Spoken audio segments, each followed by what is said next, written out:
যারা কুরবানি করবে শোনো, 3 দিনের ভিতরে তোমাদের কুরবানির মাংস শেষ করতে হবে।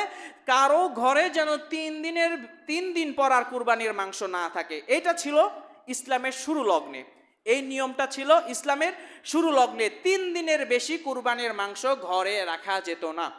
তারপরে আল্লাহ নবী অন্য একবার বললেন, ফালাম্মা কানাল আমুল মুকবিল, যখন দ্বিতীয় আরেকটি বছর আসলো, ক্বালু ইয়া রাসূলুল্লাহ নাফআলু কামা ফাআলনা আল আম আল সাবিক আম আল মাদি, হে আল্লাহর নবী, গত বছর তো আমরা 3 দিনের বেশি মাংস ঘরে জমা রাখিনি, এই বছরও কি আমরা সেটাই করব? আল্লাহ নবী বললেন, কুলু ওয়া আতইমু ওয়াদাখিরু, তোমরা এখন থেকে খাও, অন্যকে খাওয়াও, ঘরে জমা করে রেখো। ফাইন্না যালিকাল আম কানা বিন্নাস জুহদুন, ওই বছর আমি তোমাদেরকে কেন বলেছিলাম, সেই বছর আমাদের মুসলমানদের অবস্থা খুবই খারাপ ছিল, অর্থাৎ